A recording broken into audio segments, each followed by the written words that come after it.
debido a que varias cortes están aquí conectados y están aquí presentes, gente desde Maracaibo, Buenos Aires, aquí de Caracas, en Ciudad de México. Y, bueno, Sandy, tú, empecemos pues. Empezamos. Nosotros nos retiramos porque no es buena clase. ¿Tú quieres hacer para que te pueda escuchar Marcel y la gente que está acá mientras nos traen el? Perfecto. Este no se cae, ¿verdad? Espero que no se caiga. Esas son las sillas que están así como que hay una silla un poco fuera de uso y que esa no, sí. Okay. Esperemos que no sea la tuya, profe. Muy bien, bueno, aprovechar de darle las gracias a todos, no solamente por venir, sino por los minutos de paciencia mientras terminábamos de configurar este evento en modalidad híbrida. Nosotros no, en el desempeño de Emprendetec no hay demasiados espacios de hibridez. Realmente solo son las bienvenidas, los que han pasado por Emprendetec lo saben, el día que los recibimos y el día del Demo Day son los únicos días que fomentamos procesos realmente híbridos. El resto del tiempo casi siempre son en línea. O bueno, a menos que hay grupos que les gusta venir. A menos, excepto los grupos que les gusta venir. Y bueno, y la cuarta corte de Emprendetec tiene la particularidad de que todo el mundo está en Caracas o muy cerca. Entonces, pues, ellos han venido mucho, pero más que todo hacemos cosas en línea. Y con los temas híbridos, pues a veces nos toma un poquito más de tiempo completar la configuración. Y por eso agradecerle a todo el equipo que está en Zoom, o las personas que están en Zoom, que nos esperaron estos 20 minutos mientras terminábamos de configurar todo. Para la conversación de esta tarde, hemos convocado a dos personas que conocen muy bien el programa y conocen muy bien el ecosistema desde diferentes ángulos y además a lo largo del tiempo. Nos pueden brindar una perspectiva histórica. Espero que tanto Marcel y Mary, mejor conocido como Nacho y Mary, como Javier, que es quien nos acompaña de forma presencial en el salón, coincidan conmigo. Si no coinciden conmigo, igual lo podemos debatir. Pero yo creo que el ecosistema ha mejorado mucho en los últimos 5 años. Claro, antes de eso tuvo momentos como de más brillo, ¿no? Pero el trabajo que han venido haciendo las distintas instituciones que crean ecosistemas me da la impresión de que está surtiendo un efecto. Y en función de eso, hay aspectos que están más desarrollados y otros que están más rezagados. Probablemente uno de los que está más rezagado es el de levantamiento de capital. Marcel, yo quiero que a empezar contigo. La pregunta es para los dos, pero empiezo contigo, Marcel. Bueno, primero que regálanos 2 minutos de presentación, quién eres, las cosas que has logrado, por favor. Y la pregunta después sería, en este momento que está pasando el ecosistema venezolano, pensando que el ecosistema venezolano es un ecosistema emergente, los pecados que nosotros, en los que hemos incurrido, los ha incurrido todo el mundo en mercados emergentes. Eso no es exclusivamente, en eso no somos nada originales. Pero ¿cuáles son las recomendaciones básicas, lo que serían como los do's and don'ts para levantar capital en un mercado emergente? Y bueno, tú que has visto Venezuela y has visto otros mercados, cualquier comparación que nos puedas regalar será bienvenida. Entonces te doy un par de minutos para que hables de ti y luego me contestas esa pregunta. Y bueno, Javier, va a ir preparando tu respuesta. Bueno, primero que nada, Sandy, muchísimas gracias por la invitación y de verdad que estoy feliz de compartir con ustedes en este espacio virtual que involucra el IESA, porque durante el tiempo que viví y me desarrollé profesionalmente y como emprendedor en Venezuela, pasé muchas horas en las aulas del IESA dando clases en el Master of Business Administration. Entonces, compartir con ustedes, de verdad que es motivo de alegría, ¿no? Bueno, como saben, yo soy venezolano, soy abogado, soy emprendedor. Y actualmente estoy basado en la ciudad de Nueva York. Soy Trusted Advisor de Single Family Offices de las Américas o de Iberoamérica. Soy Trusted Advisor también de gestores de fondos de Venture Capital de la región y de emprendedores exitosos de la región, ¿no? Incluyendo esas 3 categorías de clientes venezolanos que han confiado en ayudarlos a resolver sus problemas, alcanzar sus objetivos y lograr... Te muteaste. Te muteaste. Te muteaste, Marcel. Sí, bueno. No fuiste tú. Ya, está muteado. Exacto. Tú no fuiste. Danos un segundo. Sí. No, Marcel, no te escuchamos. Alguien que le ponga subtítulos. Vamos a ver. Estás en mute. Por alguna razón estás en mute. Yo no me muteé. Eres inocente, eres inocente. Bueno, no sé hasta dónde me quedé, pues. Entonces, les comentaba, bueno, venezolano, abogado, emprendedor. eh, En algún momento tomé la decisión de emigrar de Venezuela. Estoy basado en la ciudad de Nueva York y soy Trusted Advisor de Single Family Offices, gestores de fondos de Venture Capital y emprendedores exitosos de Iberoamérica, incluyendo la comunidad de latinos que hacen negocios y están lanzando startups maravillosas aquí en la ciudad de Nueva York y en los Estados Unidos. Cuando interactúo con familias, mis proyectos o la asesoría que presto tiene que ver con el diseño e implementación de estructuras de wealth planning.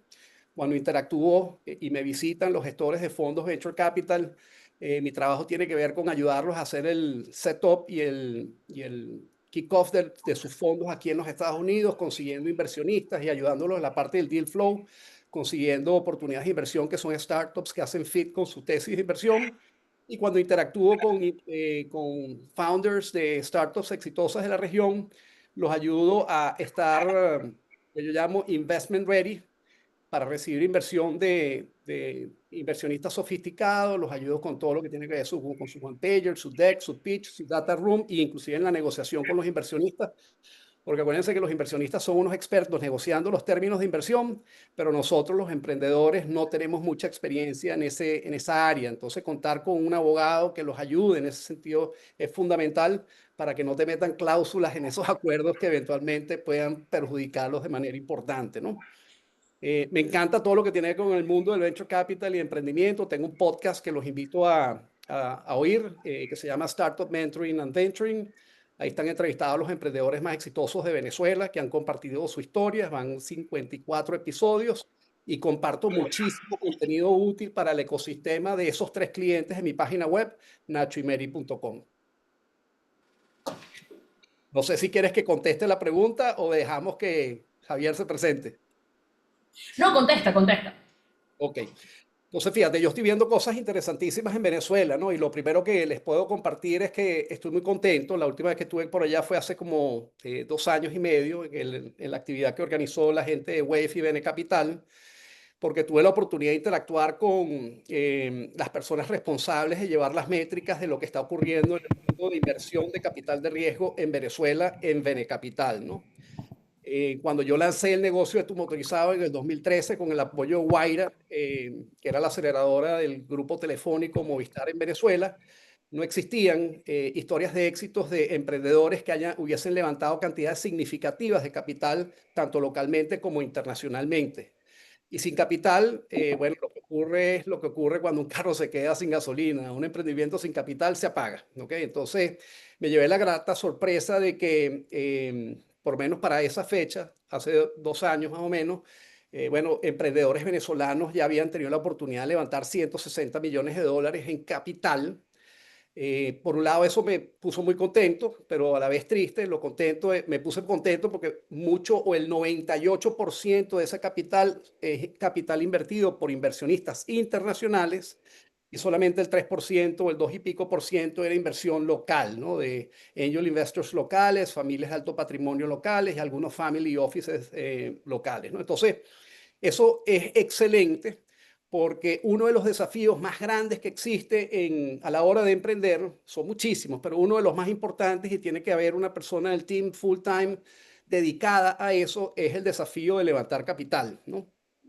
Eso significa conversar con la familia, con los amigos más cercanos, eso eventualmente significa conversar con los angel investors, conversar con los VCs locales y eventualmente internacionales y por supuesto también conversar con aceleradoras y family offices, ¿no? Entonces, me encanta que hayan historias de éxitos que contar porque eso trae como consecuencia que los resultados que están logrando los emprendedores exitosos de Venezuela han animado a inversionistas no venezolanos a confiar y considerar como viable la oportunidad de invertir acuérdense que un inversionista venture no invierte en un negocio ni en una startup, está invirtiendo en los jinetes o los gestores de esa startup y su capacidad de ejecutar, de validar un modelo de negocio y escalar ese modelo de negocio. Entonces, que hayan inversionistas internacionales hoy en día invirtiendo esas cifras en Venezuela,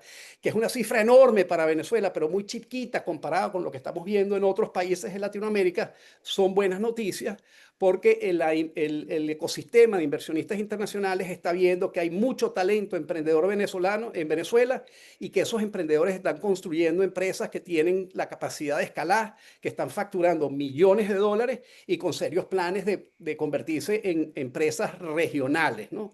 Que al final es una de las cosas importantes que ve un inversionista sofisticado, porque él no quiere invertir solamente en una startup que haga negocios en un solo país, sino en múltiples países, especialmente en Latinoamérica, porque existen el riesgo de esas cosas que hemos vivido nosotros los venezolanos durante 28 años, de que llegue un gobierno que de alguna manera haga muy difícil que una startup, una empresa familiar o una multinacional haga negocios en ese país. Entonces la diversificación y operaciones en múltiples países es muy importante, ¿no? Podría hablar muchísimas cosas más de lo que estoy viendo en Venezuela, pero bueno, le paso el micrófono a Javier para que se presente y conteste la misma pregunta. ¿Le puedes hacer eso? ¿Le puedes hacer eso? Bueno, adelante, Javier, preséntate y responde la pregunta también. Perfecto. Creo que no se oye acá. ¿Sí? Sí, sí se oye. Hola, buenas tardes. Muchas gracias por esta invitación a Emprendetec, a IESA. Me encanta estar aquí y poder conversar con ustedes en estos espacios. Además, me da mucho gusto ver a Nacho, que teníamos rato que no compartíamos en un espacio juntos. Bueno, yo tengo una historia particular. Soy economista. Hice mi carrera en McKinsey como consultor a cargo de la práctica de innovación del Cono Sur. Cono Sur es el Cono Sur planetario. Estuve varios años metidos en todo lo que tenía que ver con innovación, sistemas de innovación abierta. Aprendí el framework de desarrollo tecnológico TRL que desarrolló la NASA, porque hicimos un proyecto para todo el ecosistema de innovación abierta de nuevos materiales para la industria aeroespacial en Estados Unidos. A partir de allí, saliendo de la firma, me convertí en un empresario, y ese camino me llevó definitivamente al mundo de la inversión en varias oportunidades. No sé por qué, pero fue así, fue muy natural. Siempre estaba metido en consultoría de innovación, y poco a poco el valor lo lleva a uno a entender que detrás de la inversión sobre la innovación hay un muy buen negocio, y es, yo diría, el motor del crecimiento de nuestra humanidad hoy en día. O sea, no me cabe ninguna duda que el factor de aceleración de crecimiento mundial más importante está vinculado a la innovación, y el ecosistema de emprendimiento tecnológico juega una pieza fundamental en eso. ¿Ya? Desde hace unos años, en un trabajo que hicimos mi esposa y yo, mi esposa es Eleonor McCoy, que está ahí, es la CEO de la escuela de Pitch, seguramente la reconocen. Un trabajo que hicimos juntos de convencer a nuestras familias, constituimos un Family Office. Yo manejé la tesorería del Family Office por varios años, y luego de ese camino seguimos en el pensamiento de para dónde vamos a futuro. Y en esa reflexión, finalmente, después de un trayecto muy largo y con ayuda de mucha gente de muy buen nivel, constituimos un venture capital que se llama Base Capital, que es el mecanismo con que decidimos la familia invertir en el futuro de nuestras empresas. Y este mecanismo, lo que tiene bueno para nosotros es que nos permite apostarle a la tecnología, pero también hacer compromisos de mediano y largo plazo en esas apuestas. Entonces nos obligaba a pensar muy bien lo que queremos hacer. El fondo se constituyó con una tesis de tecnología profunda, Deep Tech, es probablemente un segundo fondo más relevante en este campo, en este sector en América. Invertimos en los 5 continentes, y actualmente debemos tener como unas 50 startups andando. Lo más bonito de este ejercicio es que detrás de eso hay hoy en día 38 patentes que están como parte de ese portafolio, y este año estamos trabajando en hacerle un espacio al negocio para esas patentes, es decir, desarrollar el valor del fondo a partir de esas patentes. No vamos a dejar de invertir, pero este es como una pieza complementaria a estas alturas del fondo. El fondo de Deep Tech trabaja no en etapas tempranas, trabaja de TRL 7 en adelante, es decir, del momento que una Deep Tech hace un piloto en escenario relevante, es decir, una pequeña ciudad, un pequeño hospital, etcétera, y se comprueba que la tecnología es funcional. Normalmente preferimos invertir en startups que tienen patentes involucradas. Desde hace 2 años comenzamos una práctica de tecnologías de inteligencia artificial en el fondo para entender cómo iba a cambiar esta tecnología en nuestro fondo. En 2024 modificamos la tesis y toda la operación del fondo y nos encontramos con una realidad muy importante de lo que estimamos va a ocurrir a partir de la aparición de la inteligencia artificial en toda Hispanoamérica. La práctica de inteligencia artificial salió a la calle este año y en la búsqueda de un socio para poder trabajar una iniciativa que mitigue los impactos negativos de la inteligencia artificial en Hispanoamérica. Ese proyecto en particular se llama Conciencia y por razones obvias lo piloteamos aquí en Venezuela, estamos piloteándolo acá. Es un proyecto que involucra a la Universidad Monte Ávila, al Parque Tecnológico Sartenejas y a la Universidad Central con el objetivo y el propósito de entrenar a más de 1 millón de venezolanos en habilidades de inteligencia artificial, con la intención de mitigar los riesgos que la misma tecnología propone. Nuestro fondo es un fondo de impacto, trabaja en las áreas de salud, educación, alimentación, nuevos combustibles libres de emisiones o verdes y todas las iniciativas que estén relacionadas con tecnologías que mitigan emisiones de carbono o secuestran emisión de carbono. Ese es el trasfondo de todo esto. Un detalle, todo este camino con la inteligencia artificial, hoy también, aparte de ser el CEO de Base Capital, dirijo la práctica de tecnologías de inteligencia artificial del fondo, el proyecto Conciencia, y gasto algo de tiempo también investigando con un grupo indio en todo el tema de matemática semántica vectorial. Ese es como mi área de trabajo técnico. Respondiendo a la pregunta, lo que veo en Venezuela desde hace 5 años para acá es sorprendente, verdaderamente sorprendente. Hace 5 años hablar de estas cosas era como estarle hablando de, no sé, del viaje a Marte, ¿no? Más o menos en la misma dimensión. Habían experiencias tecnológicas importantes. De hecho, el mismo Nacho tiene una aventura de estas ahí en ese camino interesantísima.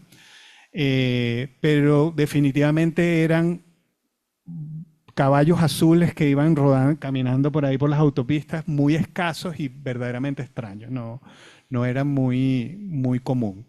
Lo que yo veo desde hace 2 años para acá es un consecuente trabajo de colaboración para ir desarrollando ecosistemas particulares como el de Emprendetec, los que hay en las universidades, lo que ha sido el Startup Summit, algunas cosas que no han funcionado y otras cosas que como siempre esto tiene esta entrada y salida. Este quizás es uno de los ecosistemas donde tenemos que acostumbrarnos a muchas entradas y muchas salidas de operadores en el camino.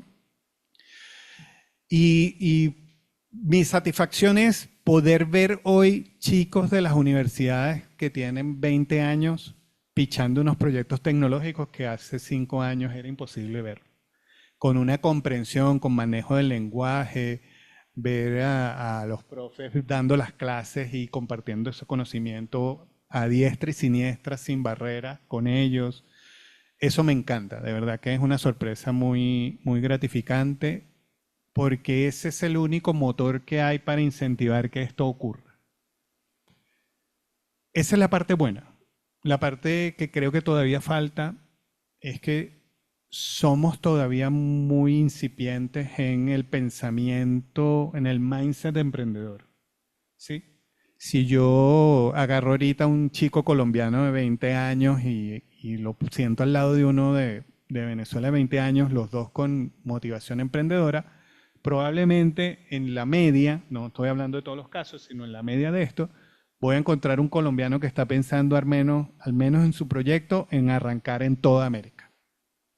Y al venezolano lo voy a ver claramente, voy a arrancar en Caracas. Y esa diferencia es algo que hay que cambiar. O sea, hay que todavía falta, o sea, todavía eso no se logra porque yo llego en mi casa y me meto me mentalizo que es así, no. Eso se logra con confianza. O sea, hay que tener confianza, hay que haber recorrido ese camino, hay que tener ejemplos, hay que tener experiencias que nos permitan ver que eso es posible, ¿sí? Y creo que un trabajo que hacemos débilmente, de verdad, así con mucho, así con crítica para todos nosotros, incluyéndome, es que no somos capaces de reconocer quiénes son los actores venezolanos que están jugando en esta liga de manera profesional. O sea, estos que son los grandes ligas de las startups en el mundo que son venezolanos. Y eso por múltiples razones, ¿no es cierto? Y tenemos aquí un fondo muy importante en Estados Unidos que está en manos de unos venezolanos, está Félix Pagos, que es una cosa impresionante lo que hace. O sea, tenemos mucho que conocer de eso y de reconocer allí una experiencia porque esa gente ya hizo el camino, ya se encontró con los problemas, ya resolvió de una forma. Y si bien es cierto, ellos tuvieron que tomar el camino de, bueno, ya vino la gente de Kavak, ¿no es cierto? Ya vino un evento en Venezuela. Nos contaron su experiencia.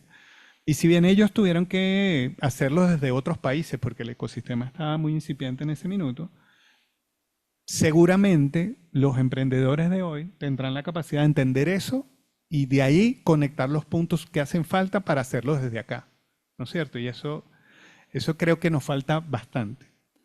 Creo que hace falta más ecosistema, más networking ahí activo, o sea, de verdad de estar metidos no solamente como en estas sesiones, sino abrir espacios, ojalá semanales con estos intercambios y que pueda fluir ese conocimiento, porque este ecosistema funciona así, funciona hablando, contándonos las historias y por eso la escuela de pitch es tan importante en todo eso, porque si uno va a un evento, nosotros ya experimentamos eso, va a un evento, pitchar y recibir pitch en 2 minutos es increíble porque en un día conversas con 100 personas.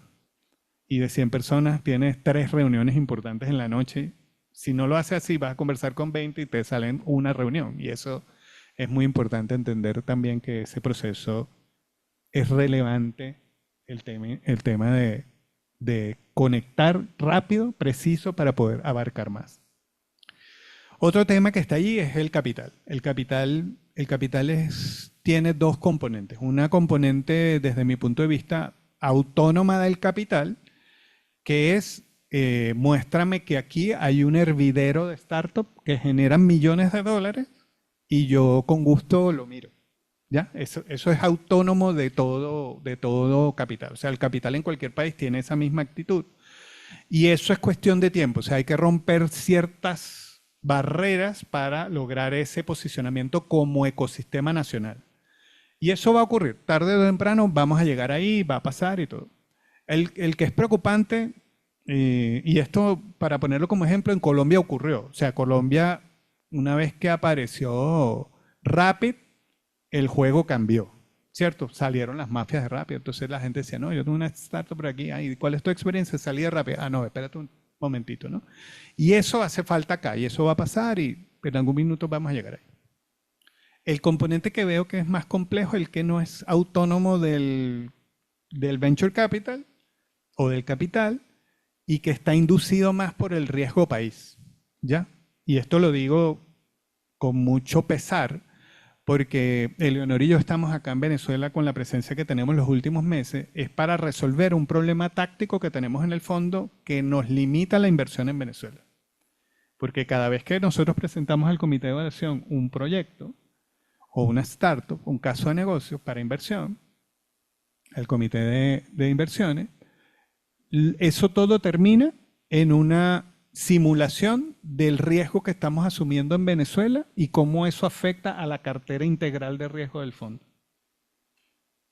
Y eso es tan sensible, o sea, es tan sensible que un pequeño proyecto de 200, 300 mil dólares mueve la aguja al punto donde ya no es posible. Y eso es un elemento importantísimo. Y ahí coincido con Nacho que el juego de los venezolanos debe partir siendo al menos regional, para resolver ese asunto, porque es el único mecanismo que yo identifico en control de los emprendedores venezolanos para mitigar ese riesgo, ¿cierto? Esa sería como la que yo veo. Un tercer elemento que veo así como en una disyuntiva entre oportunidad y amenaza es lo que está pasando en el apetito de inversión y riesgo que están asumiendo los fondos a nivel global y que tiene que ver con la inteligencia artificial. Esto ya lo he venido conversando por varias semanas. El portafolio de startups que tenemos en Venezuela es, a mi gusto, unos 3 años o 4 más atrasado de inteligencia artificial del resto de Latinoamérica, que ya está atrasado con respecto al mundo. Entonces, eso, voy primero con la desventaja. La desventaja es, si yo no incorporo la inteligencia artificial en mi startup como un elemento central, el apetito de riesgo, ya calculamos eso, hicimos unas probabilidades de eso. Normalmente una startup en América Latina debe pichar entre 800 y 1000 veces para lograr una ronda de financiamiento. Dependiendo de qué ágil es, lo puede lograr en meses o tardarse 2 años, digamos, pero más o menos eso. Si yo tengo inteligencia artificial si no la tengo, voy a tener que pichar 1350 veces. Es decir, se me va a aumentar o se me va a disminuir la probabilidad en 35%. Cuentas más, cuentas menos. Pero si lo tengo como componente central de mi startup, probablemente voy a tener que pichar 500 veces. Y esta es la parte donde veo la oportunidad. Y el mensaje es, trabajemos sobre inteligencia artificial. No solamente por el tema del apetito de riesgo, sino porque ese apetito de inversión y riesgo que tienen las startups con este tema no es otra cosa que la consecuencia de la comprensión que tiene el impacto de esta tecnología en las posibilidades de una startup, en la velocidad de adaptación, en la velocidad de los pivotes, en la capacidad de hacer las nuevas versiones del software cada vez más rápido, de llegar mucho más, de manera más inmediata al mercado, de segmentar más la oferta. Todo eso es lo que aporta la tecnología. Y eso se está convirtiendo en elementos que no son competitivamente diferenciales, sino que son higiénicos de la industria. Una startup de aquí a 5 años que no tenga estos componentes no va a tener la velocidad de adaptarse al mercado. Y eso es como la comprensión que hoy en día la mayoría de los fondos está teniendo. No todos, pero muchos de los que están jugando seriamente en estos asuntos están orientados allá. Esa sería como mi respuesta. Yo quizás te agrego ahí un par de cositas con respecto a lo que comentaste, Javier, ¿no? Que es algo que yo trato de abordar cada vez que tengo la oportunidad de hablar en un espacio como este, ¿no? O inclusive en el podcast, ¿no? Y tiene que ver con ese 3% que yo mencionaba antes, que es el porcentaje de inversión que han hecho inversionistas venezolanos en startups venezolanos. Y tú, Javier, y tu familia, y la de Leonor, son las excepciones, son los que están en ese 3%, ¿no?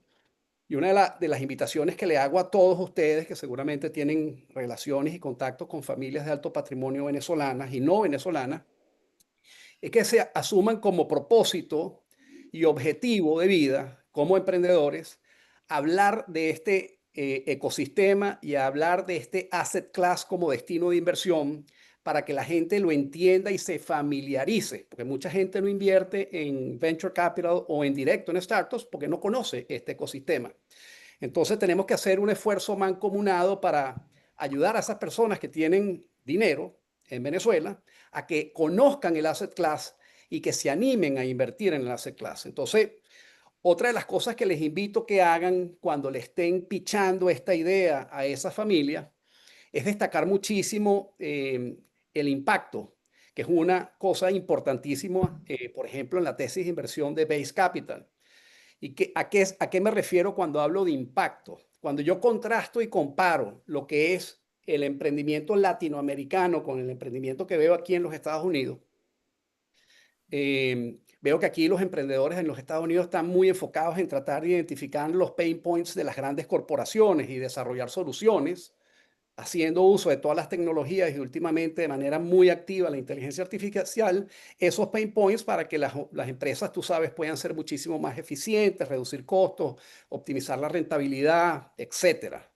En cambio, el emprendimiento latinoamericano, su foco es más, déjame identificar cuáles son los problemas de la clase media y de la clase baja, y el emprendedor latinoamericano está desarrollando soluciones y ofreciendo productos y servicios a ese sector de la población que antes para ellos eran imposibles. Entonces, al final, el éxito del emprendimiento latinoamericano tiene que ver con que en la medida de que el emprendedor latinoamericano sea exitoso, en esa medida, ese sector de la población va a tener acceso a productos y servicios que antes eran imposibles. Y eso lo que significa es que le estamos mejorando los emprendedores latinoamericanos la calidad de vida a la mayor parte de la población latinoamericana. Entonces, si tú mejoras la calidad de vida, tú lo que estás imprimiendo al apoyar vía inversión al emprendimiento latinoamericano es imprimiéndole estabilidad a la región. Y estabilidad es algo que le interesa y le conviene muchísimo al emprendedor, al inversionista, al family enterprise, a la multinacional y a los propios gobiernos que dirigen los affairs de los países que conforman Latinoamérica. Entonces, cada vez que tengan la oportunidad, hablen del asset class, hablen del impacto y al mismo tiempo hablen de los beneficios que nos convienen a todos, de lo que significa apoyar vía inversión al emprendimiento latinoamericano. Y eso poco a poco, como comentaba Javier, va a permitir que esa bola de nieve vaya creciendo y que cada día sean más los angel investors, los high net worth individuals y las familias que tienen un single family office, como la familia de Javier, a invertir en el emprendimiento latinoamericano, que como decía al principio, ¿no? Es la gasolina, la inversión es la gasolina de los emprendedores. Muchas veces los emprendedores fallan, no porque no pueden ejecutar, no porque no armaron un Dream Team, es porque simplemente se quedan sin dinero. Y sin dinero no puedes hacer las cosas que tienes que hacer para mejorar los chances de éxito de un emprendimiento. Bueno, gracias Nacho, gracias Javier. Creo que dieron un contexto demasiado útil. Solamente quiero rescatar una observación de tu intervención, porque hablaste de las mafias y no sé si todo el mundo está familiarizado con el concepto de las mafias en emprendimiento. Espero que es el único que me interesa que estén familiarizados. Sí, es para que se lo lleven como un nugget de conocimiento, porque es algo que en el resto de los ecosistemas más avanzados, más o menos la gente lo sabe. Y es que aquí no es tan común todavía, pero yo confío en que lo que Javier dice es cierto, porque para mí ya hay unos indicios. Y es que por aquí hay puesto, en los años 60 en Estados Unidos, cuando Silicon Valley empieza a ganar el nombre de Silicon Valley, el antecedente histórico es que había una compañía que se llamaba Fairchild Semiconductor, que los fundadores de Fairchild era el nombre del inversionista de la compañía. Entonces eran un montón de ingenieros que estaban empezando a desarrollar chips y microprocesadores, pero no tenían dinero. Entonces ellos fueron al magnate de la zona, era el señor Fairchild. Él tenía compañías de cualquier cosa menos semiconductores. Él financia la compañía, le pone su apellido a la compañía y, según lo que se reseña, eventualmente, por múltiples razones, cada uno de esos fundadores, que todos eran técnicos, todos eran ingenieros, van saliendo de la compañía. Fairchild Semiconductor sigue existiendo por un tiempo más, no estoy segura si todavía existe, pero cada uno de estos fundadores, después de haber tenido la experiencia de levantar capital y echar adelante una compañía, se salen y empiezan a crear compañías basadas en esa experiencia de negocio, no solamente en la experiencia de producto, porque ellos eran ingenieros, el producto lo podían hacer, era convertir eso en una empresa. Y empiezan a crearse como unas redes, como lo que decía Javier, es que este viene de Fairchild, entonces creemos que sabe lo que está haciendo. Más adelante pasa el tiempo y ocurre algo similar con PayPal. La gente que trabajó en PayPal, después de que PayPal salió a la bolsa, lo compraron, etcétera, o sea, hizo el exit, entonces la gente se salía de PayPal y decía, bueno, yo voy a crear mi compañía. Y la compañía era, bueno, podía ser en medios de pago o podía ser en cualquier otra cosa, pero tú traías como un sello de calidad que eras de PayPal o eras ex PayPal.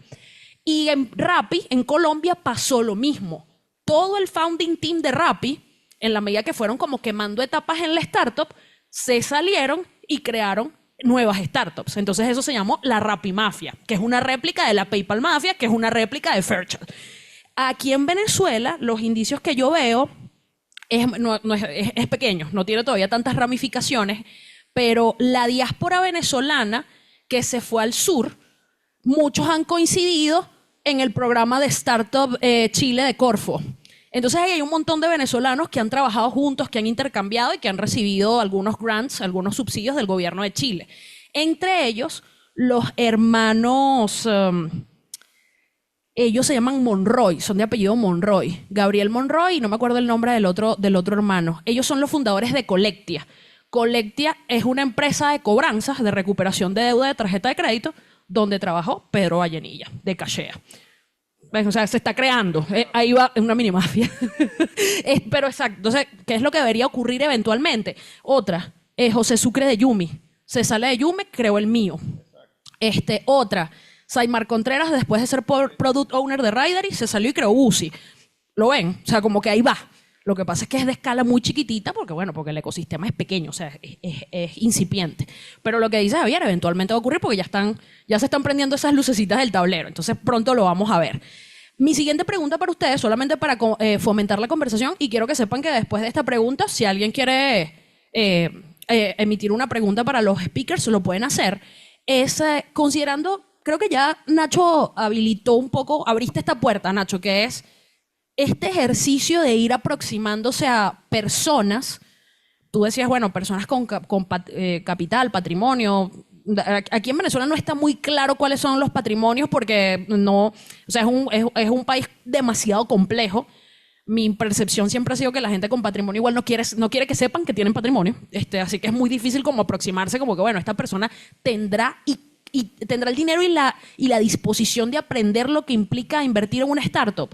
Pero eso que dice Nacho, creo que puede ser, es que al final nos va a tocar, o sea, básicamente, ¿cómo pueden los emprendedores en su misión, eventualmente ellos podrían decidir que quieren levantar capital, cómo podrían ayudar a construir ese camino? Entonces, bueno, creo que tú lo adelantabas un poco. Una es esa aproximación de, bueno, ir educando al potencial inversionista. Nosotros en el IES estamos haciendo un esfuerzo además para ayudar en esa dirección con la red de ángeles inversionistas del IESA y de Emprendetec, donde ya hemos hecho 2 workshops explicando el emprendimiento, ¿no? Como que, bueno, este es el emprendimiento, estos son los emprendimientos que han salido de Emprendetec, esto es lo que han logrado, etcétera, etcétera. Las rondas de levantamiento de capital van entre tanto y tanto, y ahí vamos. La verdad es que todavía ninguno de nuestros... No, mentira, uno sí.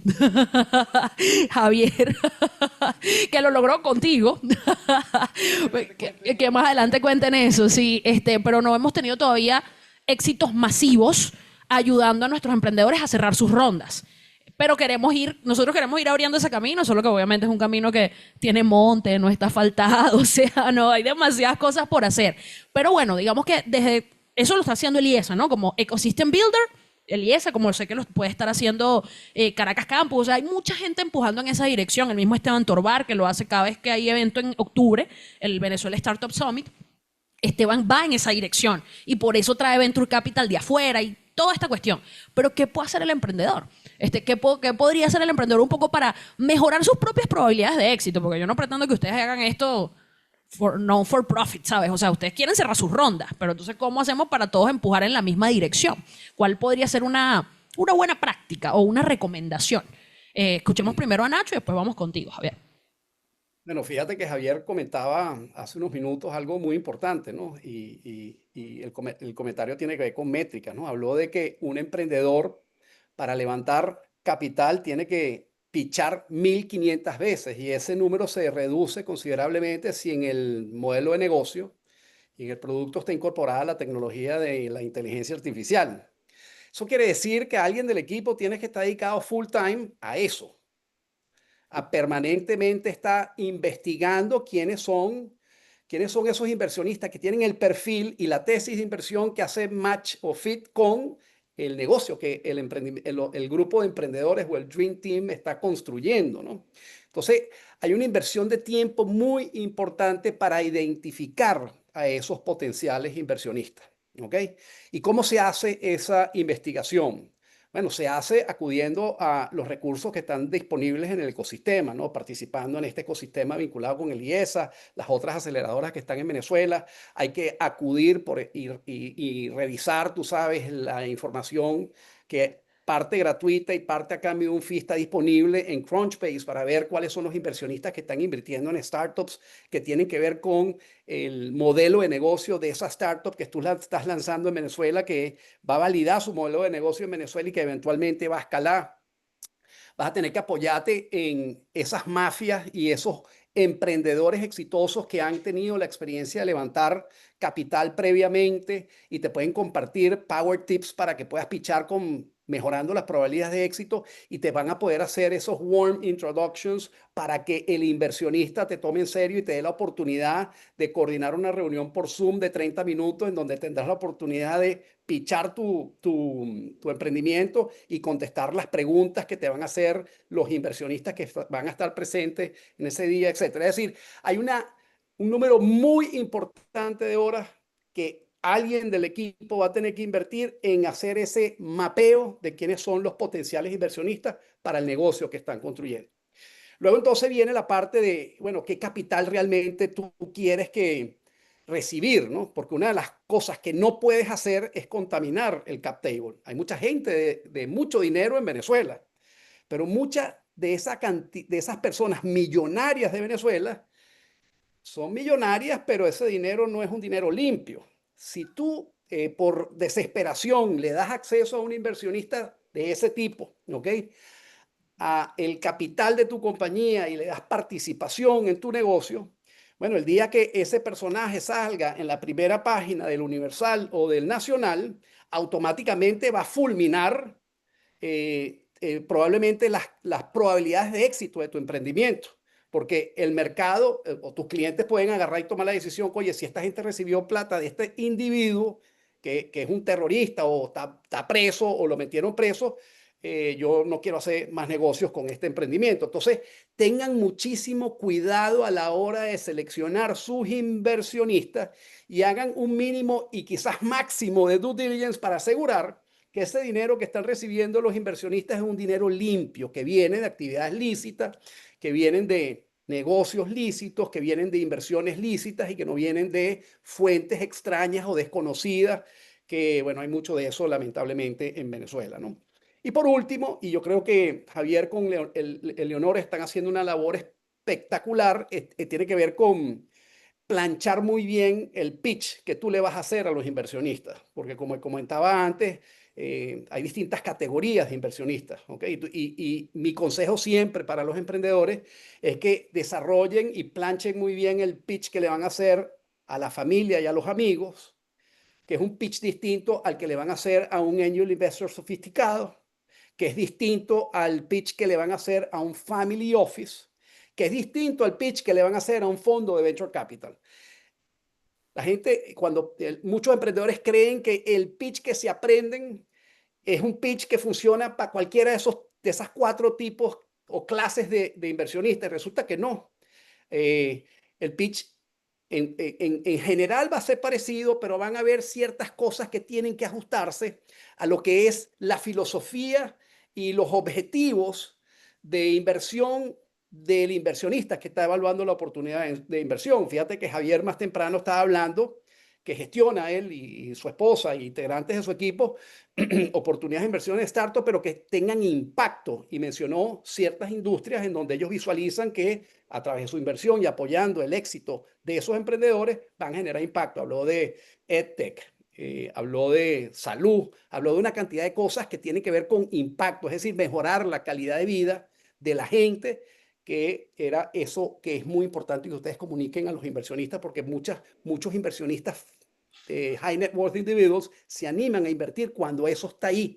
Y la diferencia que debe haber en el pitch, por ejemplo, que le haces a una familia o un family office, un single family office, y a un fondo de venture capital, es que el fondo de venture capital quiere ver y quiere evaluar oportunidades de inversión en donde mete $1 y saca 100.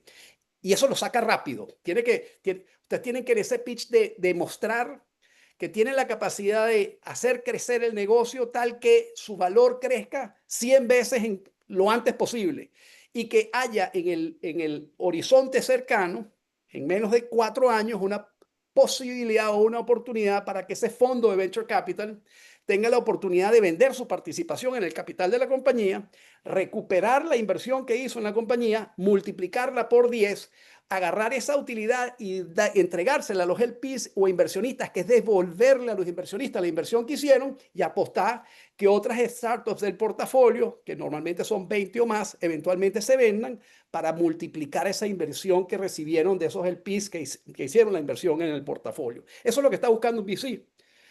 Un single family office maneja el tema totalmente distinto. Ellos están buscando, sí, apoyar, por supuesto, un grupo de emprendedores que tenga la capacidad de ejecutar lo que están prometiendo. Quieren ver métricas que demuestren que ese negocio está creciendo.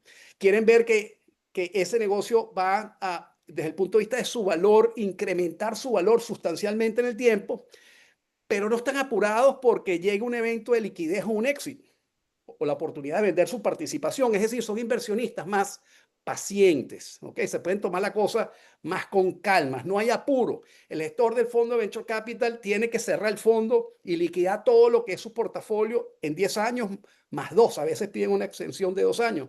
Una familia no. Es decir, un single family office que invierte en una startup no tiene esa espada de Damocles o esa presión de tener que vender la participación que tiene en el capital de una compañía. Entonces, esos detalles, ustedes tienen que observarlos muy bien para diseñar el pitch adecuado dependiendo de quién es ese inversionista que ustedes van a tener enfrente, a cual ustedes lo van a invitar a invertir en el capital de su compañía, que es la gasolina que ustedes van a necesitar para armar el Dream Team, validar y escalar. No sé qué decir aparte de lo que dijiste tú.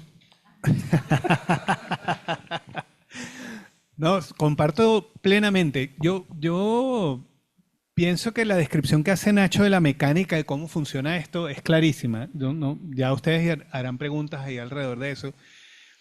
Pero yo quiero llevarlos un poquito más atrás, ¿sí? O sea, un poquito fuera del ecosistema para entender cómo funcionan los seres humanos alrededor de esto.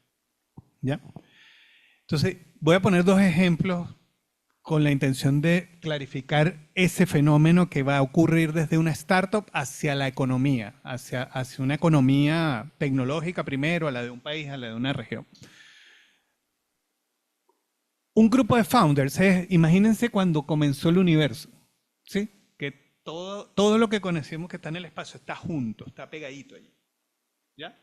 Y esto explota, ¿no es cierto? Para que ocurra esa explosión es el éxito de la startup. Pero todo lo que va a ocurrir no es nada distinto a lo que ustedes formaron en ese núcleo inicial, ¿ya? ¿Eso qué quiere decir? Que el esfuerzo que ustedes hacen hoy por comunicar su idea, la visión, con toda la gente que hablan, es la misma gente que va a estar en las redes de soporte, que va a estar en el futuro de la startup. Y si hay algún trabajo que tienen que hacer los emprendedores ahora para construir eso, es nuclear eso que es la masa de su universo en el futuro, ¿cierto? ¿Cómo hacer eso? Entonces ahí me cambio de la astrofísica, me cambio a la antropología. ¿Cómo funciona la raza humana? Nosotros somos la única especie que somos lo que somos porque sabemos colaborar entre nosotros. Y fíjense ustedes una cosa. Los seres humanos son los únicos que tienen un espacio blanco en medio de los ojos. ¿Cierto? Todos los demás animales no tienen eso. ¿Por qué? Porque ellos compiten entre ellos por la presa, por los alimentos. Nosotros no. Nosotros tenemos ese espacio blanco para poder colaborar aún en silencio. Cuando salíamos a cazar, sin hablar, colaborábamos. ¿Ya? Esa colaboración de la especie humana se centra en las historias. La única forma en que un grupo de seres humanos colabora es que haya una historia que los motorice a colaborar. Y esas historias son todas las que conocemos hoy. La historia por qué el dinero funciona para lo que queremos, la historia por qué tenemos que organizarnos como sociedad, por qué es importante tener la justicia, por qué los bancos funcionan o no funcionan. Entonces, el pitch es la herramienta fundamental para comunicar esas historias. Y una buena historia, un buen pitch, tiene la capacidad de motorizar a la gente. Y por eso es tan importante construir, como decía Nacho, planchar ese pitch muy bien. Porque es que yo no estoy convenciendo a alguien que me ponga dinero, es que lo estoy convenciendo para que sea de mi tribu que va a conquistar el mundo fintech o el mundo healthtech o el mundo edtech. ¿Sí me explico? No importa que con quien tú hables te dé el dinero o no. el capital más importante que hay ahí es que esa persona salga de ahí ese día y llegue a su casa y le diga, mi amor, ¿sabes que conocí un emprendedor que me contó esto que están haciendo? ¿Qué te parece a ti eso? Y si esa historia está bien contada, esa pareja de esa persona que te escuchó va a ir con sus amigos al día siguiente y mira tú qué me dijo mi esposa ayer que habló con unos muchachos que están haciendo esto. ¿Sí me explico? Entonces, el gran poder nuclear, o sea, la física básica de los negocios startup, está en entender que el núcleo central de toda la masa de tu startup está en el inicio y luego construir una historia que junta eso y permite que esté conectado en la medida que se expande. Eso es lo que tienen que hacer hoy, ¿sí? Todo lo demás vendrá en consecuencia, ¿ya? Entonces, partiendo de esa base, ¿qué es lo que pasa con un founder al momento de buscar capital? Hay muchos problemas allí, muchos. Cosas que resolver, muchas cosas que resolver. No tienen claro el modelo de negocio, se han hecho las preguntas concretas de cómo hago mi primer $1.000.000, cómo el siguiente 10 millones, cómo... Nosotros hacemos estas 3 preguntas, una encadenada de la otra por 5 años y la gente siempre falla en la misma cosa. ¿Cómo tú haces el primer $1.000.000? Tantos suscriptores. Los 10 millones de dólares. Esto por 10 de suscriptores. Y los 100 millones, esto por 100 veces el suscriptor. ¿Y cómo cambia la escalabilidad del modelo de negocio? O sea, tú nada más con suscriptores vas a crecer así. Eso es falso, no funciona así. Hay trascendencia, hay cambios tecnológicos, pivotes en el modelo de negocio, porque si tú partiste levantando tus suscriptores para el primer $1.000.000 a través de redes sociales, para los 10 millones ese mecanismo no te va a dar porque no escala a la misma velocidad del que tenías al principio. Y para los 100 millones menos. Entonces, ahí es donde hay que construir la historia. ¿Sí me explico? Fallan en eso, fallan en los modelos de negocio, fallan en un montón de cosas. Y los inversionistas no quieren que sean perfectos. Lo que quieren es ver cómo reaccionan ante sus propias fallas. ¿Sí? Entonces, el founder que llega y dice, no, pero es que seguro que es así, pero ¿y no te das cuenta que aquí puede haber un problema en la tecnología? Hablaba contigo, tú no te das cuenta que aquí hay un tema de escalabilidad en la tecnología que puede fallar. Y tú inmediatamente tomaste la actitud que se debe tomar. Dice, ajá, cuéntame más cómo es para... Y yo pienso que teníamos pensado esto y tú me dices, no, pero ahora que me dijiste esto me llevo esto. Esa capacidad de entender en todas partes cosas que te pueden aportar a tu startup es crucial en este proceso, crucial. O sea, los inversionistas son alérgicos al que se lo sabe todo. Alérgicos. O sea, cuando les digo esto, o sea, nosotros probablemente nos demoramos 6 meses en tomar una decisión de inversión y la decisión de tesorería ocurre en 5 días y las otras semanas son para ver si los founders nos convencen de que son personas que escuchan. No que nos escuchen a nosotros, sino que escuchen a sus clientes, porque si no me escuchan a mí, tampoco escuchan a sus clientes, tampoco escuchan a su equipo, ¿sí? Entonces, ese es el elemento crucial acá. ¿Sí? Todas esas fallas se pueden mejorar. Tú lo que le apuestas, o un inversionista lo que le apuesta es a la capacidad de convocatoria que tiene esa historia, a qué tan bien conecta, qué tan fácil accede a las personas. Nosotros tenemos un founder en México que es increíble. Yo le digo, ve y habla con este. Dice, yo no conozco, eso no es problema mío. Habla con él. Y a la semana viene, ya hablé con él. O sea, convence a todo el mundo para todo. Para todo. Entonces tú dices, aquí hay una habilidad particular. ¿No es cierto? Y eso es capacidad de convocatoria, capacidad de comunicarse, capacidad de generar confianza, capacidad de generar apoyo. Probablemente más que un cheque, un founder tiene un activo tremendo cuando llega a un sitio y ahí deja una persona que dice, ayudemos a estos founders, ayudemos a este startup. Eso probablemente es más valioso que el cheque mismo. El cheque es como un fetiche, ¿sí? O sea, yo sé que hace falta, sé que Nacho decía que sí, pero es un fetiche porque todo el mundo sueña con el cheque y nadie se imagina el día después del cheque y lo que de ahí para adelante viene, ¿no? Entonces, todo el mundo habla de, no, qué presión el que hemos pichado, qué difícil, perfecto, y nadie dice qué pasó después de que te dieron el cheque. Esa parte está todavía. Eso está reservado para los que cruzan ese umbral. Pero ahí comienza otra historia, ¿ya? Pero sí que es importante construir esa viabilidad. El último mensaje es, hablen con gente que sepa de negocios. No hablen con gente que no sabe de negocios. Hablen con gente que sabe de negocios. Porque, ¿qué es lo que pasa? No importa que la startup tuya tenga que ver con fusión en frío, en ambientes ingrávidos. No importa, eso no importa. Lo que importa es que tú le demuestres a alguien que tienes capacidad de generar valor recurrentemente en el tiempo y que tienes esa construcción clarita en tu modelo de negocio. Y esa física básica del negocio está funcionando. Tú le hablas a alguien que tiene 300 panaderías y nunca se ha sentado delante de una computadora. Le dice, mira, yo tengo un negocio que yo agarro tanto, genero 130% de margen y voy creciendo 100 clientes a la semana consistentemente. Y el panadero te va a decir, ¿cómo es la cosa? ¿Cuántos panes son estos? ¿Cómo es esta? O sea que si yo saco 2 panaderías aquí, invierto aquí, gano lo mismo que 8 panaderías, sí, listo, ese es el negocio que quiero. Es así, de básico, o sea, no es más que esto. Nosotros nos hemos enfrentado a founders que dicen, bueno, es que si el inversionista no me entiende, no es el inversionista que yo necesito.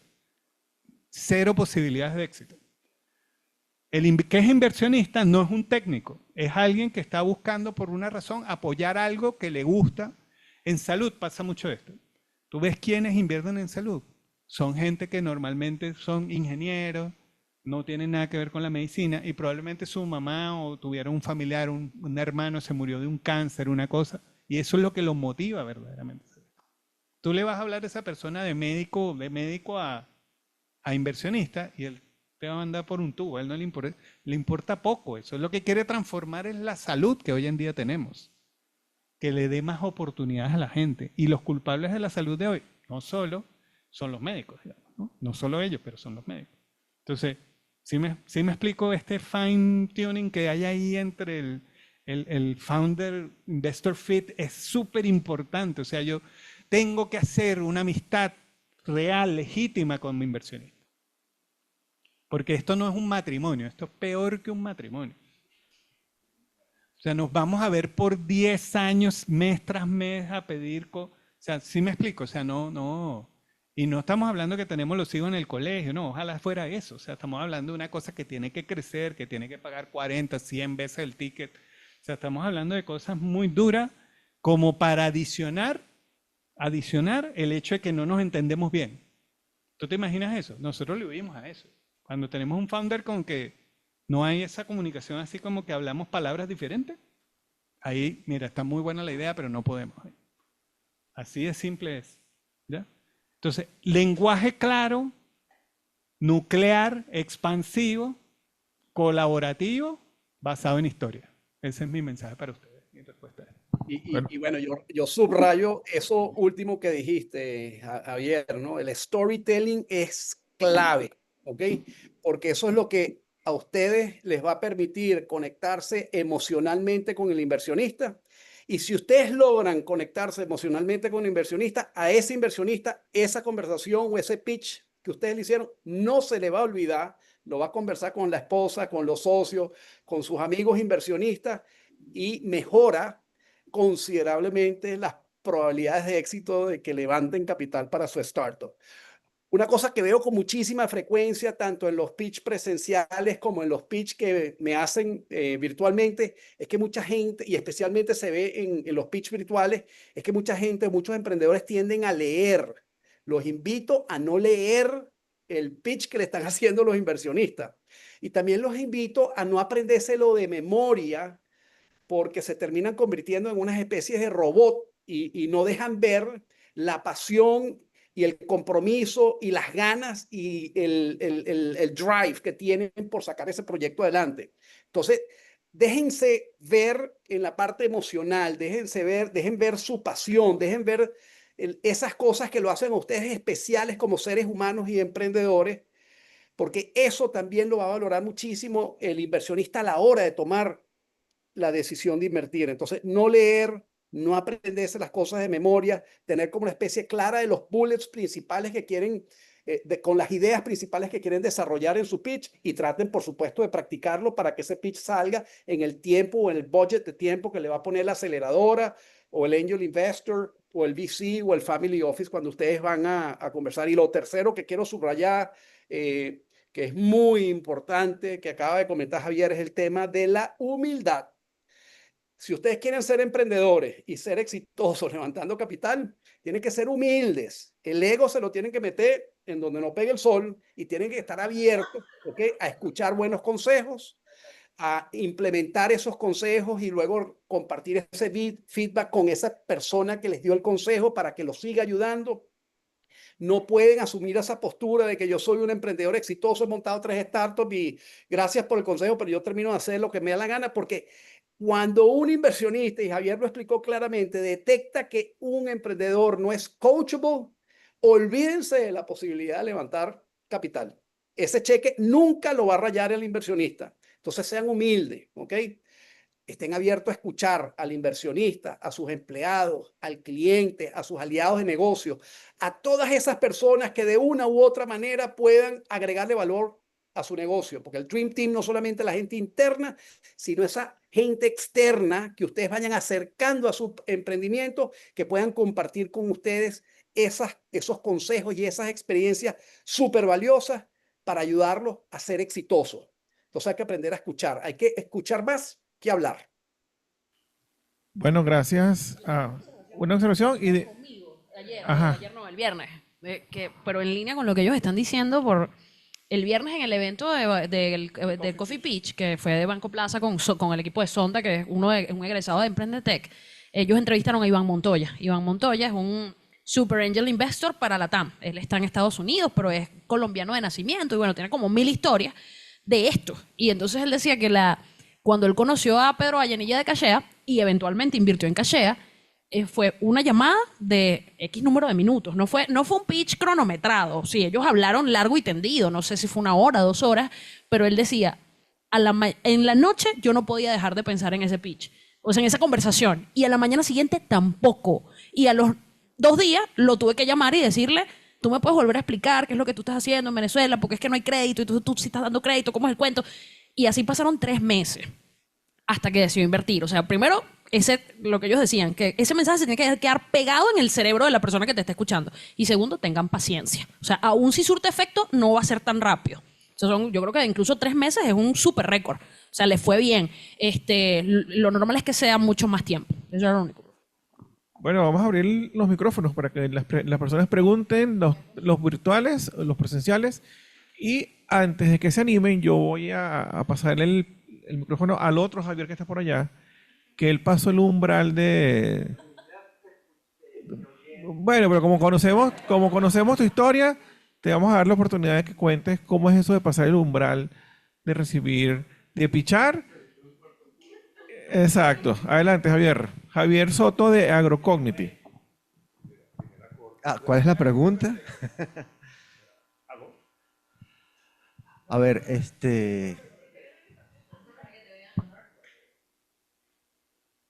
pregunta es cómo es ese proceso, ¿no? ¿Cómo puede pasar el umbral de recibir pichaje y cómo? Yo no sé si piché 500 veces, pero sí por lo menos 900 veces. Pero era un contador de 3 números, de 3 dígitos. Sí. Está deshabilitado el micrófono.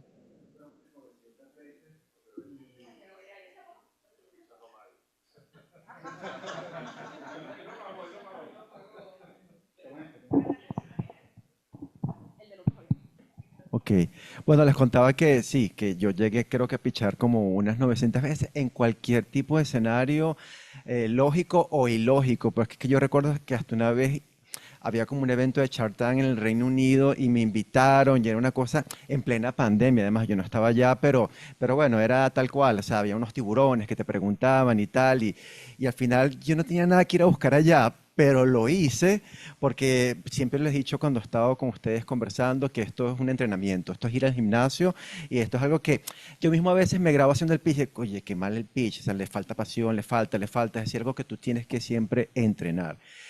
Cuando ya tú haces un clic pues, con un inversor, tal cual, pues eso no es algo que es al día siguiente, eso es un tránsito, es un proceso donde se establecen, yo creo que las bases de concreto de esa relación que menciona Javier, de que al final es una relación para mucho tiempo, no sé si para toda la vida, pero para mucho tiempo y eso requiere que se asienten las bases no solo de la confianza, sino del negocio.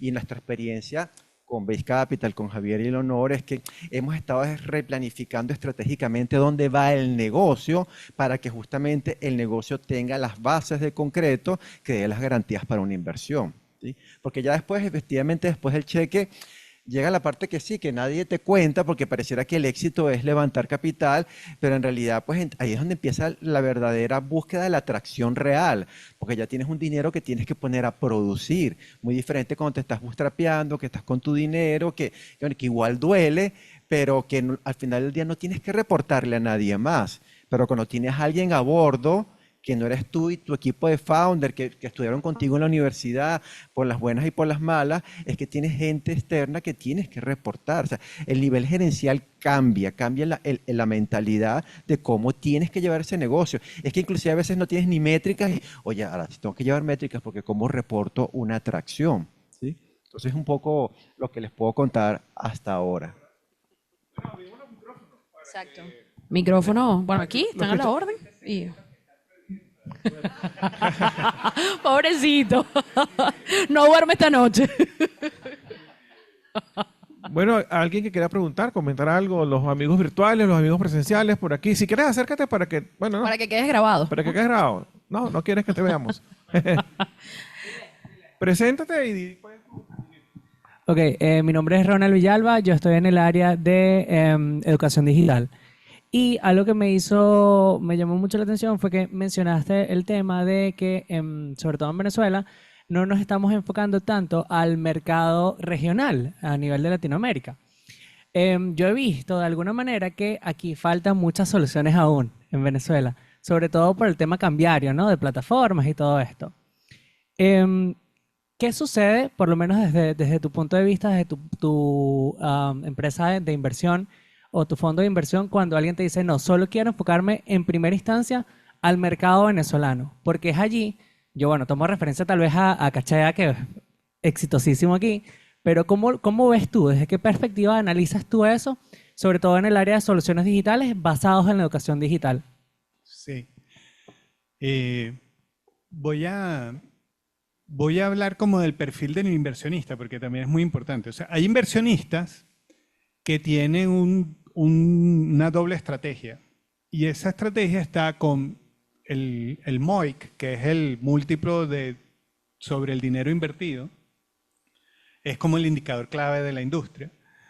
Y esto, básicamente, para que entiendan muy bien, es que imagínate que yo tengo $100 y ese es mi fondo, y ese fondo lo voy a cortar en 20 partes de $5. Cada $5 que yo invierto ahí debe por lo menos tener la expectativa de devolver los $100 de regreso al fondo. Esa es más o menos la lógica. Pero hay inversionistas, hay fondos que por su propia gestión de riesgo incorporan otra variable, que son negocios que no necesariamente van a dar dos múltiplos, pero tienen caja constante ahí. Entonces son como negocios como más de private equity, ¿ya? También de riesgo, pero... Entonces, me da la impresión que cuando tú consigues ese tipo de fondos que hace ese mix, el negocio en Venezuela suena más, porque con el caso de Cachea, si tú ves los números de Cachea, Cachea puede dar los números probablemente de un banco pequeño en Estados Unidos. Y tú estar como en el cap table de un banco pequeño en Estados Unidos puede ser un muy buen negocio en el tiempo para quedarte en el negocio, pero no para buscar el múltiplo, ¿sí me explico? Entonces, cuando tú ves un caso como Cachea, es lo que estamos hablando. ¿Cuántas panaderías me dijiste que me vas a...? Entonces, listo, venga, toma, está. ¿Sí? Porque ese inversionista puede tener más orientación hacia allá. Fuera de discutir que Cachea tenga o no la capacidad de crecer, o todo, que todo eso va a estar en la gestión de Pedro y su equipo, que lo hacen sumamente bien. Creo que la decisión pudo haber estado más motivada por eso. Si tú miras de verdad en solamente el concepto de mercado accesible que tiene Venezuela hoy para las startups, y si es cierto que hay muchos negocios que podrían dar millones de dólares allí adentro, en estas cifras tú podrías hacer esta misma inversión con un riesgo que es 1/3 o menos, o 25% del riesgo que corres en Venezuela en Colombia, y probablemente tendría la capacidad de crecer 20 o 30 veces más el negocio, ¿ya? Solamente por el alcance regional. Entonces, cuando tú enfrentas a un fondo como el nuestro, que juega sobre el MOIC y que todos los miembros de la Junta están, bueno, muestra el MOIC, y nuestras estrategias son cómo crecer. Tenemos un MOIC de 3.92 el año pasado, que es un super MOIC. ¿Cómo hacemos para que este año crezca ese MOIC a 4.6 o 4.7? O sea, ahí estamos ya hablando de otra motivación, de una fórmula distinta de gestionar eso. Entonces, el juego regional es el juego de las startups de fondos que juegan sobre el MOIC. Hay fondos que comparten eso con la posibilidad de tener otras startups que son buenas vacas y van a dar flujo de caja cuando otras no.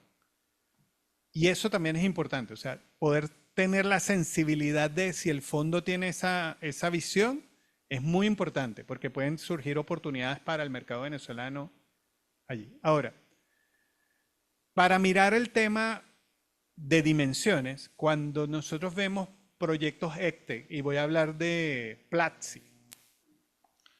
Platzi es probablemente la plataforma EdTech o una de las plataformas EdTech más importantes de Latinoamérica, de habla hispana inclusive, pero ya está en España. Y tú miras el ratio de crecimiento y escalabilidad que tiene sobre todo el último año, ves que ya hay erosión ahí. O sea, ya ellos llegaron a su punto máximo de mercado accesible. Y probablemente lo que vamos a ver en los próximos años es estancamiento, porque ellos ya llegaron a un punto cúspide en la región. Si tú miras Blackboard, otra EdTech, no sé si la conoces, pero deberías conocerla. Blackboard se convirtió en la plataforma de contenido de educación streaming más grande del planeta con 1 billón de piezas de contenido educativo disponibles. O sea, piensa lo que estamos hablando. O sea, está hablando un monstruo. O sea, Platzi es la enana azul y esto es Saturno con todo su anillo alrededor, ¿no es cierto? Entonces, eso es lo que a mí me invita a hablarles de por qué es tan relevante pensar más grande. Porque si bien es cierto hay un camino en Venezuela que puede ser un buen negocio, no va a dejar de ser un negocio limitado en tamaño. De una valoración, 100, 200, 300, probablemente vamos a tener un unicornio con cachea, que además de ser un unicornio tiene la característica de ser el único unicornio unipaís de la región, digamos. Probablemente lo vamos a ver, pero creo que casos como ese son bastante limitados y bastante especiales. No son muy frecuentes. En el mundo EdTech tengo un mensaje para todos los que están ahí, porque ya vi que hay otra persona que está en ese mundo y que es muy importante porque es un elemento crítico en nuestra tesis de inversión. EdTech se juega, el mundo EdTech real se juega del punto de vista de la Deep Tech. Porque si tu startup funciona bien y te abren la puerta del sistema educativo, que es lo que todos buscamos, que esos nuevos pensamientos rompan esos sistemas educativos que hoy en día tenemos, tú te vas a enfrentar a la necesidad de demostrar teórica, conceptual y prácticamente en implementación todo lo que has hecho es efectivamente comprobable por la ciencia. Para demostrar ante el magisterio, el ministerio, toda esa gente, que lo que tú traes no solamente es novedoso, sino que es novedoso y no le hace daño a nadie. ¿Cierto? Porque estamos tratando con el futuro de mucha gente. Pasan cosas como la que pasa en China, que tiene inteligencia artificial aplicada a los salones de clase, entonces monitorea las ondas cerebrales de los niños, y después de 2 o 3 años de aplicación, los niños están sufriendo de estrés crónico por la presencia de esos indicadores. Eso es falta de regulación, eso es falta de control. En nuestros países, dudosamente, podría pasar algo así sin pasar por toda esa burocracia. Entonces, en el camino de la EdTech, del éxito de la EdTech, está en un momento que te van a poner la barrera y dice, hasta que no demostremos científicamente que esto se puede hacer, no vas a seguir avanzando. Y eso le faltó a Platzi. ¿Sí? Si Platzi tuviese eso, podríamos contar con esa plataforma en colegios, universidades, en un montón de... Ellos no tienen eso listo. ¿Sí me explico? Entonces, esa es un poco la profundidad que tu sector tiene. Bueno, Quizás ahí, Javier, puedo agregar unas cosas que creo que son importantes del lado del emprendedor, ¿no? Porque me parece tu feedback del lado del inversionista creo que es preciso y además sumamente útil, ¿no?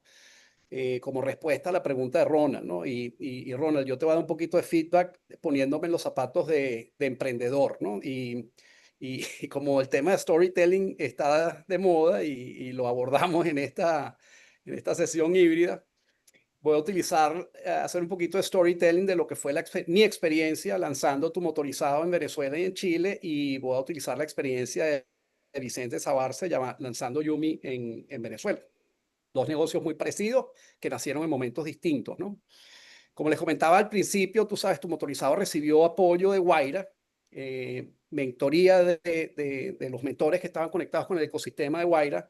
Lo interesante de esos mentores de aquella época es que ninguno había lanzado un emprendimiento de base digital previamente, sino que eran personas o consultores expertos, tú sabes, asesorando a multinacionales y empresas familiares, y tenían cero experiencia asesorando a emprendimientos, startups de base digital. Entonces sí, te dan consejos, pero quizás no eran los más apropiados para poder escalar tu negocio, ¿no? Y una de las primeras cosas que yo detecté luego de pasar por el Demo Day de Guaira es que iba a ser sumamente difícil levantar capital en Venezuela para crecer en Venezuela y escalar regionalmente, porque siempre en el pitch, y es un consejo que le doy a todos ustedes, tiene que estar en el timeline, siempre tiene que estar la idea de que van a validar el modelo de negocio en Venezuela y que tan pronto como sea posible van a montar el negocio fuera de Venezuela para diversificar el riesgo, que para algunos inversionistas es sumamente importante, especialmente para esos inversionistas que están apostándole al emprendimiento venezolano, ¿no? Y tomé la decisión de lanzar el negocio en Chile con el apoyo de Startup Chile, con la hipótesis o con la novela mental, como dice mi esposa, de que iba a ser exitoso levantando capital de los fondos de Venture Capital que estaban naciendo en esa época, que Corfo, que es el equivalente, suponte, al Ministerio de Hacienda de Venezuela, estaba igualando la inversión que estaban haciendo los gestores, para promover el nacimiento y la expansión del ecosistema de los fondos Venture Capital. El gobierno chileno le prestaba a los gestores de fondos que lanzaban un fondo un monto equivalente 1 por 1 o 1 por 2 o 1 por 3 de la inversión que hicieran los LPs o los inversionistas en ese fondo, ¿no? Y eran préstamos blandos. Entonces mi hipótesis era, bueno, con el apoyo de Startup Chile, lanzo en Chile y rápidamente voy a poder levantar inversión de esos gestores de fondos de Venture Capital chileno. Y una de las cosas que descubrí, y supuestamente me iba para Chile en 6 semanas, por 6 meses para lanzar el negocio en Chile en 6 meses. Y resulta que lanzar un negocio en un país distinto al de uno es un desafío enorme, ¿ok? Desde el punto de vista de lo que es el tiempo que le tienes que invertir, el equipo que tienes que armar, el manpower que tienes que tener disponible y el capital que tienes. Es muy costoso lanzar afuera. Y eso trajo como consecuencia que aun cuando el negocio de Chile era superior en número de deliveries que el venezolano, al no poder levantar capital, tuve que tomar la decisión de cerrar Chile y enfocarme solamente en Venezuela. Entonces la decisión de crecer o salir de Venezuela sin antes dominar Venezuela, creo que fue un error que si tuviese que lanzar nuevamente lo hubiese hecho distinto. Yo creo que todos ustedes deben siempre en su pitch agarrar y decir, voy a lanzar en Venezuela y validar en Venezuela, pero muy rápido, tan pronto como sea posible, voy a montar el negocio afuera, pero no hacerlo antes de tiempo. Y ahora salto al caso de Yumi. Yumi ha levantado creo que más de $90 millones de capital. Y ese levantamiento de capital lo hizo en un momento en donde era fácil levantar capital, 2021, 2020, 2021, la época de la pandemia. Había mucha inversión de venture capital.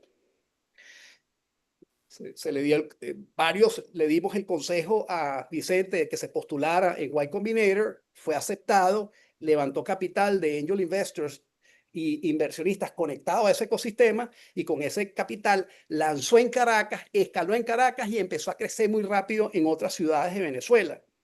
Y como levantó tanto capital, tomó la decisión de escalar y sacar el negocio de Venezuela lo antes posible. Fue para Chile, compró una compañía creo que en Bolivia, etcétera, ¿no? Tuvo presencia en un par de países muy rápido, porque pensaba que iba a poder levantar más capital en futuras rondas de inversión. Y resulta que el ecosistema de Venture Capital se secó.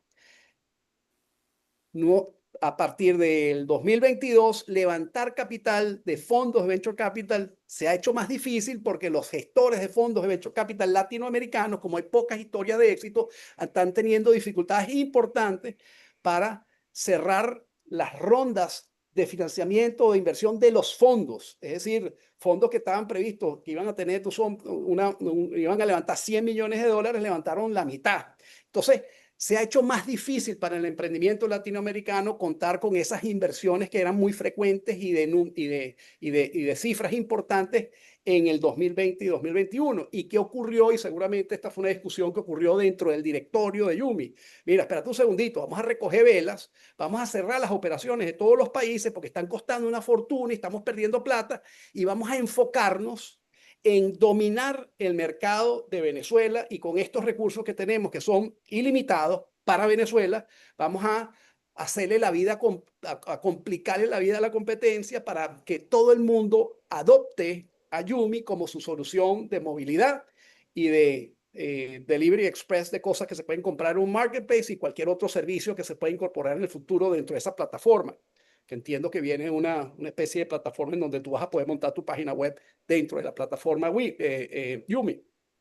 Entonces, en resumen, lancen en Venezuela, dominen el mercado venezolano y luego salgan. Pero siempre que le estén pichando a un inversionista, siempre expliquen y dejen muy claro que en ese roadmap de scaling van a crecer en Venezuela, dominar mercado venezolano y en el momento correcto van a salir afuera de Venezuela, y tiene que ser un momento en donde tengan suficientes recursos económicos para poder atender el desafío de lo que significa lanzar en otro país, que es costosísimo, ¿ok? Es muy, muy costoso. El número que se lo imaginen, multiplíquelo por 10. Va a costar 10 veces más que lo que imaginen.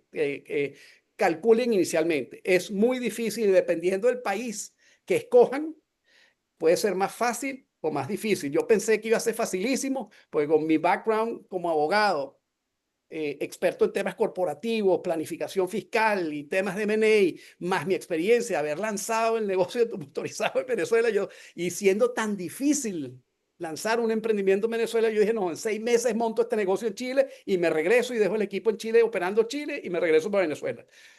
Grave error, la hipótesis totalmente equivocada. Y a pesar de que fue un negocio muchísimo más importante en volumen en Chile, tuve que cerrarlo y regresar y recoger velas y regresar para Venezuela. Entonces, enfóquense en dominar Venezuela y en el momento apropiado salgan para afuera.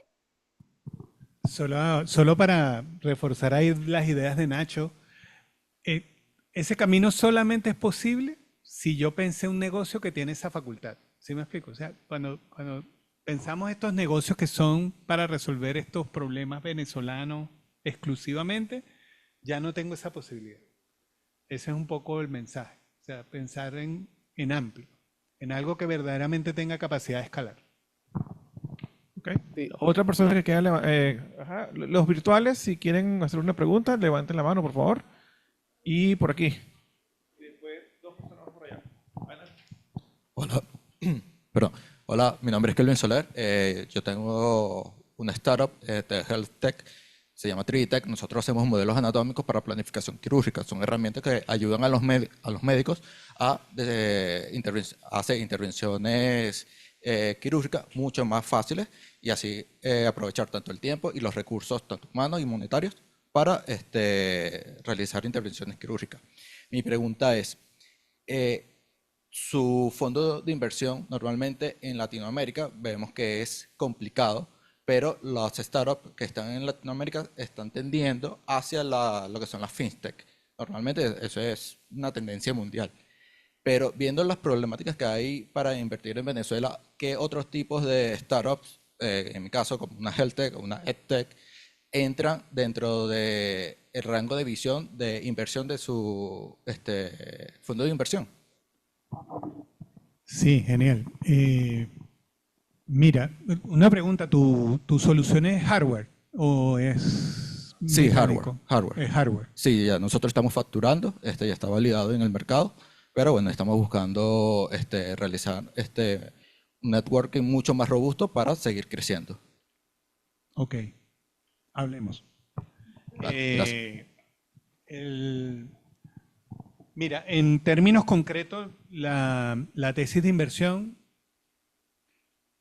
repasándola nuevamente, es tecnología profunda, es decir, pilotos probados en escenarios relevantes.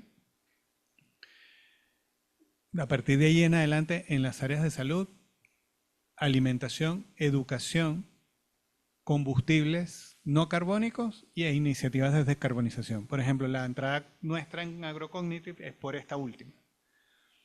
Estamos trabajando ahí todo el desarrollo Deep Tech de la tecnología con un pivote del modelo de negocio que originalmente tenía AgroCognitive. No impuesto por nosotros, fue consensuado. Voy a dejarlo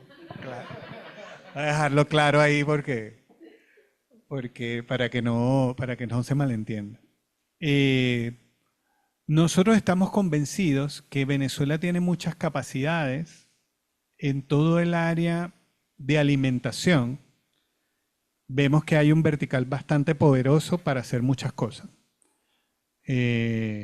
Tenemos prácticas agrícolas que son similares a la de la región, cultivos parecidos, buena ingeniería y muchos centros de investigación que, aunque están bastante disminuidos por todo el tema de la crisis desde las universidades, están haciendo trabajos muy interesantes.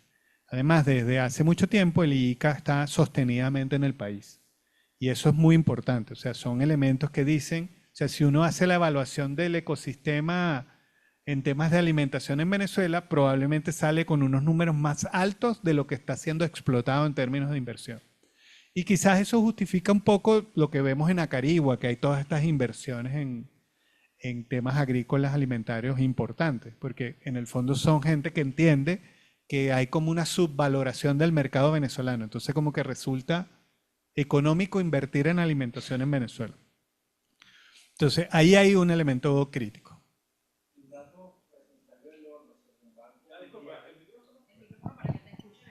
Según Banco Mundial, Venezuela está en el 8º lugar de tierras, riquezas y potencial agrícola a nivel mundial. No lo dudo. Esto confirma la visión que les estoy diciendo. Gracias por el dato, Javi. Esto es espectacular.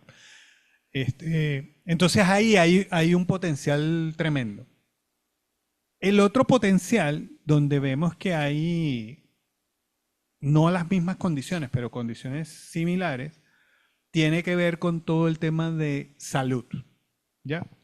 ¿Y por qué? Bueno, porque tenemos un ecosistema de salud bastante deteriorado, bastante crítico, y en este caso lo que ocurre ahí es que, dada esa situación del sector, deberíamos estar viviendo un grado de aceptación de soluciones novedosas positivo. El rango de adoptación temprana de estas soluciones debería ser amplio. Entonces, por esa condición es atractivo. ¿Ya? Y el otro es educación, ¿cierto? Es algo parecido. Y en este caso, el factor crítico que nosotros vemos es que probablemente el órgano más resistente a cualquier transformación en educación en cualquier parte, en cualquier país, son los mismos educadores. Pero aquí la situación está tan crítica al punto de vista de la remuneración de los educadores que tú con cualquier cosita que ofrezcas como solución alternativa debería ser un driver rápido de adopción. Y de hecho en el proyecto Conciencia lo estamos usando como tesis del proyecto transformador que estamos trayendo. Por eso estamos invitando a todas las universidades a que participen y se incorporen en los modelos educativos nuevos que les va a dar acceso a mejores trabajos secundarios, pero mejores trabajos. Brevemente, porque tenemos manos levantadas por aquí también. Bueno, de hecho que usted menciona el Parque Tecnológico Sarteneja, yo estoy incubado allá.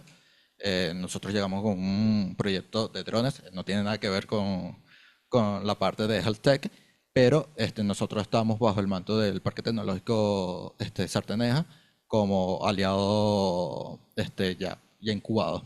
Genial, perfecto. La gente de Moisés Figueras de Electromos. Adelante, Moisés, que está por ahí virtual. Y si puedes prender la cámara, te lo agradecemos, Moisés. Voy, sí, que no estoy medio presentable, no importa. Hola, ¿qué tal? Buenas tardes, saludos. Sí, mira cómo me cargan, mira. ¿Qué ¿Qué tal? Buenas tardes, saludos. Mi nombre es Moisés Figuera, estoy en proceso de incubación de Emprendetec con mi proyecto, con nuestro proyecto que se llama Electromod EV. Eh, Creo que ya me ha escuchado, una de las personas ponentes de hoy ya me había escuchado, pero le voy a refrescar a todos lo que queremos hacer con nuestro proyecto. Queremos hacer la sinergia entre movilidad eléctrica y economía circular, buscando convertir cualquier vehículo de gasolina a 100% eléctrico. Y estamos comenzando ahorita buscando la manera de consolidar los dos prototipos, que son la moto eléctrica y la primera moto eléctrica convertida en Venezuela y la primera estación formal de conversión en Venezuela. Entonces, bueno, estamos en ese proceso y de verdad que estamos bastante ilusionados con esto. Mi pregunta es, en vista de que bueno, mi proyecto en un arranque no tiene ninguna vinculación con ninguna herramienta de inteligencia artificial, más allá de las que hemos usado para evaluar escenarios y desarrollar ideas para el proyecto. ¿Qué tan alejado estamos de participar en un evento como precisamente la de búsqueda de capital o poder reunirnos con alguien que nos pueda escuchar un poco más en profundidad acerca del proyecto? Muchas gracias. Mira, Moisés, si quieres yo arranco aquí, Javier. Fíjate, una de las cosas que no hemos abordado en la charla de hoy es la figura del CVC, que es el Corporate Venture Fund, que son fondos de venture capital, pero de empresas familiares o de multinacionales. Entonces, esto que estás comentando tú, Moisés, puede ser un producto que de repente no es atractivo para un family office, ni angel investor, ni VC tradicional, pero puede ser muy atractivo para un fondo de CVC vinculado con una compañía nacional o multinacional que haya hecho el rollout de una estrategia de Open Innovation y haya creado un fondo de Venture Capital, de Corporate Venture Capital, o que tenga un programa de apoyar vía inversión sin la creación de un fondo, emprendimientos como el tuyo, porque de repente tu emprendimiento comulga o está en conexión con ciertos productos que tienen que ver con la parrilla de productos que ellos ofrecen actualmente al mercado. Entonces, yo la invitación que te haría es que te olvides de los VCs, te olvides de los angel investors y utilices toda la experiencia que has adquirido en este proceso de aceleración para identificar en el mercado venezolano cuáles son esas empresas para las cuales tus productos podrían ser interesantes para ser incorporados a su parrilla o inventario de productos que le ofrecen al mercado venezolano. Porque tú podrías ser una pieza clave de esa estrategia de Open Innovation de esa compañía. Entonces, ¿cómo arranca normalmente una relación entre una empresa que tiene una estrategia de Open Innovation caminando y un emprendimiento como tú? Normalmente la relación arranca con una relación comercial. Te van a contratar y te van a comprar, no sé, tantas motos. Y en la medida que tú hagas el delivery adecuado para fabricar y entregar un producto de calidad, de repente el día de mañana no solamente te compran las motos, sino que te invierten en el capital buscando eso que comentaba Javier hace un rato, la oportunidad no tanto de que un tercero compre el negocio, sino con la oportunidad de que tu negocio sea rentable y que tú seas una nueva fuente de ingresos para ellos, ¿ok? Porque ellos van a participar inicialmente en el negocio comercialmente inicialmente, después adicionalmente tienen una participación en el capital que le van a dar acceso a dividendos y si tu negocio se hace muy interesante, muy probablemente en una operación de M&A o de Mergers and Acquisitions o fusión y adquisición pueden comprar tu negocio y hacerlo suyo. Y eso sería tu oportunidad de hacer un exit e inclusive posiblemente si eres un buen gestor del negocio, te van a invitar a que sigas gestionando ese negocio debajo del paraguas de las empresas familiares con la cual hiciste el deal que arrancó como un deal comercial, evolucionó a comercial más capital a cambio de acciones y que evolucionó a ser adquirido. Entonces mi consejo es que busques en Venezuela quiénes tienen ese perfil o quiénes son esas empresas que podrían estar interesadas en tu negocio y inicia conversaciones con ellos para ver si esta relación que te acabo de explicar la puedes concretar y así podría evolucionar exitosamente tu emprendimiento. Excelente, muchas gracias. Yo te quería aportar. Hola Moisés, yo sí te conozco a ti. Yo he escuchado tu extracto. Claro que sí, ¿qué tal? ¿Cómo estás? Bien, ¿y tú? Saludos a Eleonor, que también tengo una conversación pendiente con ella, si me lo permite. Genial. Mira, para responder la pregunta de qué tan lejos estás, la distancia se mide en palabras, se mide en cantidad de pitch. Y voy a ser un poquito majadero en esto. O sea, fíjense que hace un momento tú comentaste que Latinoamérica y globalmente estamos viendo un fenómeno de inversión potente sobre el mundo, sobre el sector fintech, ¿cierto? Y la pregunta es ¿por qué ocurre eso? ¿Qué es lo que ocurre eso? Porque ¿qué ocasionó ese volumen de inversión? Y ahí lo que hay detrás es una historia muy bien contada. ¿Cuál es la historia? Los bancos no tienen la habilidad tecnológica suficiente ni innovación para poder adaptarse a las demandas del mercado. El único mecanismo que tienen es vincularse a las startups fintech para que conjuntamente puedan hacer las plataformas de atención y logren ese nivel de...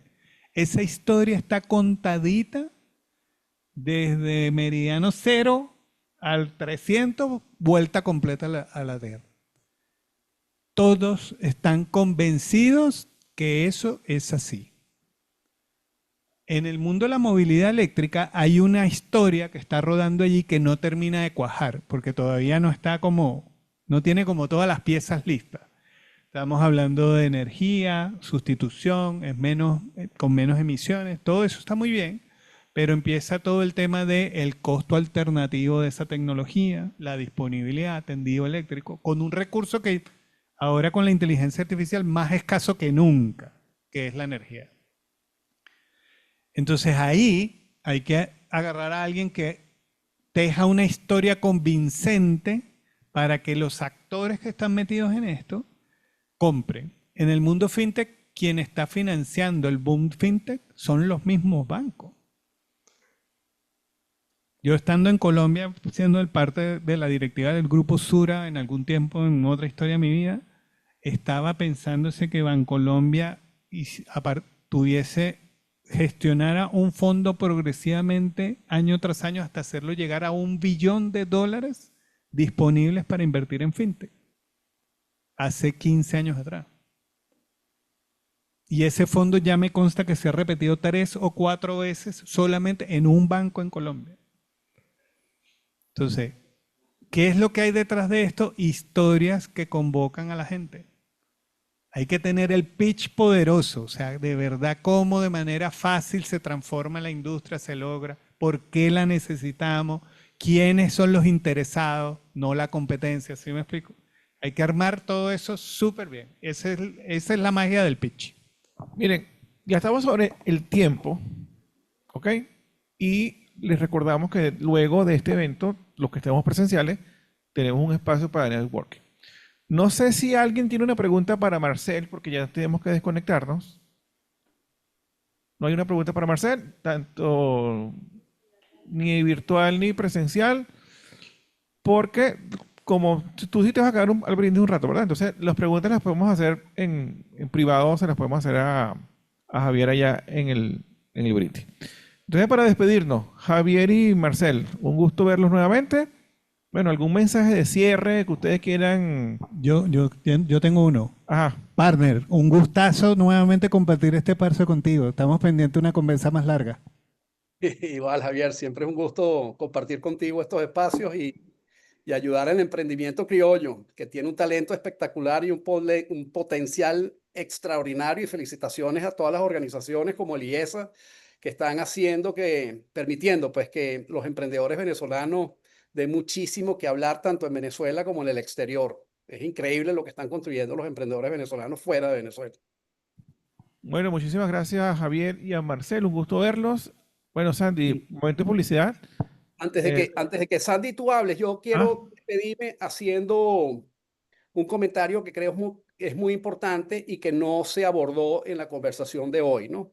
Y tiene que ver con la estructura legal que ustedes tienen que diseñar a la hora de que inicien conversaciones serias con inversionistas sofisticados, porque pasa con frecuencia de que, bueno, los emprendedores venezolanos montan una compañía en Venezuela, lanzan su negocio, empiezan a tener un flujo de caja interesante, eventualmente toman la decisión de empezar a tener conversaciones con inversionistas sofisticados y el inversionista sofisticado siempre hace la pregunta, bueno, si yo te rayo un cheque y tú me das acciones de tu compañía, ¿en dónde está tu compañía? Si la respuesta de ustedes es, yo te voy a dar acciones de una compañía venezolana, tomando en cuenta la situación de Venezuela y tomando en cuenta que es un país en donde no existe el Estado de Derecho, ese inversionista no va a rayar el cheque y no les va a entregar esa inversión. Entonces, mi consejo es que cuando estén juntando los realitos de su propio bolsillo y de la familia para hacer el presupuesto, lo que significa lanzar su emprendimiento, tomen en cuenta y sumen la línea de lo que significará montar una estructura corporativa internacional que entienda al inversionista y que le dé confianza al inversionista a la hora de hacer la inversión. Y hay dos estructuras que son las estructuras que entienden los inversionistas sofisticados de Venezuela y de toda Iberoamérica. Y esa estructura es una compañía holding C Corp en los Estados Unidos, que es dueña de las acciones de la compañía subsidiaria venezolana que lanzó el negocio en Venezuela y que eventualmente va a ser dueña de la colombiana cuando lancen en Colombia, dueña de la chilena cuando lancen en Chile, dueña de la brasilera, Dios mediante, cuando lancen en Brasil. Esa estructura del C Corp solamente la deben tomar en cuenta como válida y viable si el objetivo de ustedes es lanzar eventualmente en los Estados Unidos o levantar capital de inversionistas norteamericanos.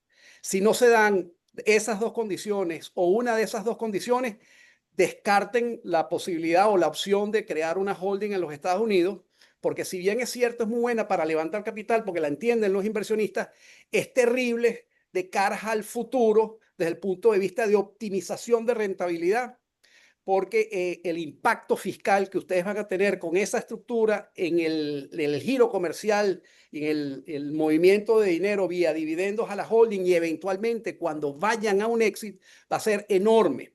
Entonces, mi recomendación es que no usen esa C Corp si no van a levantar capital en los Estados Unidos y no van a hacer negocios en los Estados Unidos. Entonces, la pregunta que normalmente viene es, bueno, si esa estructura no es la más recomendable, ¿cuál es la más recomendable si yo no voy a levantar capital en los Estados Unidos y no voy a hacer negocios en los Estados Unidos? Bueno, la estructura ideal es la que se llama, la que llamamos en este mundo del emprendimiento y del venture capital, la startup sandwich o la Cayman Sandwich, ¿ok? Esta estructura funciona de la siguiente manera. Montan en Caimán una compañía holding.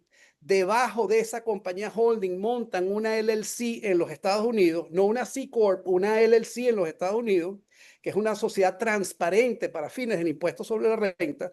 Y esa LLC norteamericana es la que se hace dueña del 100% de las acciones subsidiarias venezolanas, 100% de las acciones de la colombiana, de la chilena, de la brasilera, de la mexicana.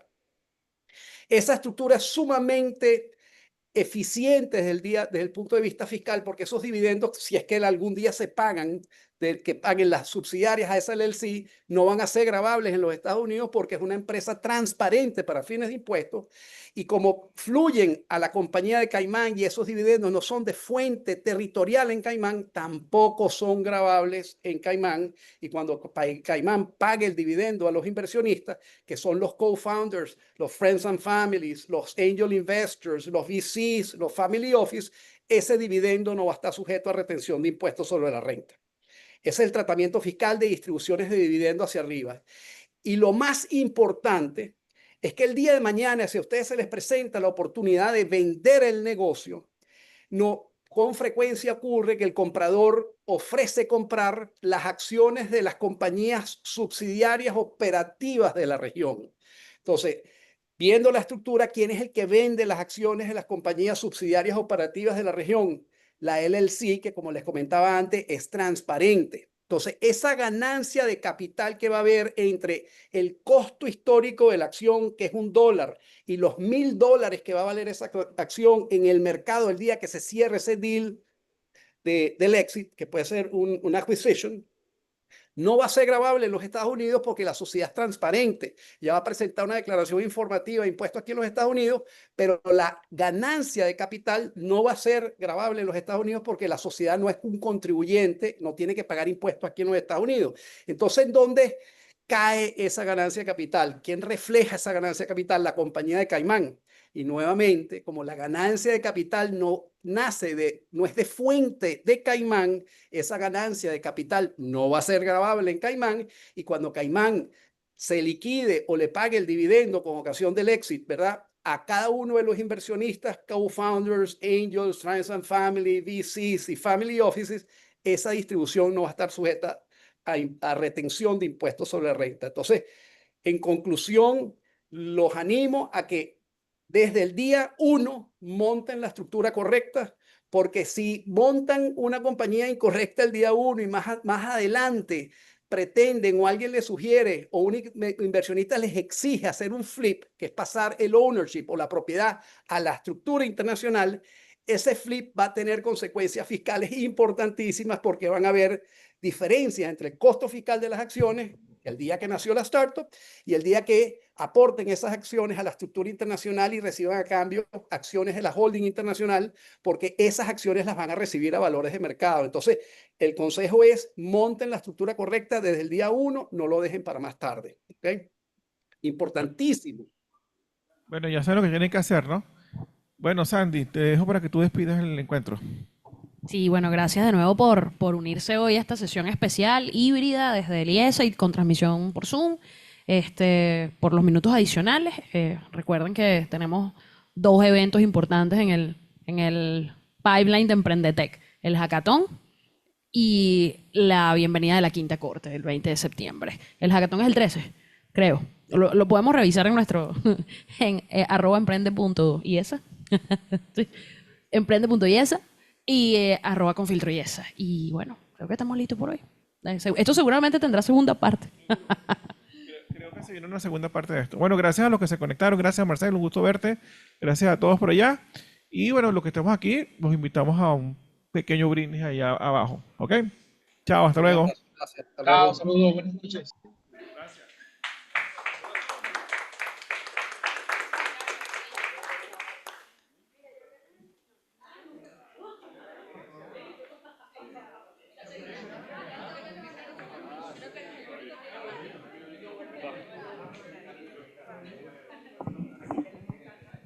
Tenía rato que no te veía. Sí, vale. Sí.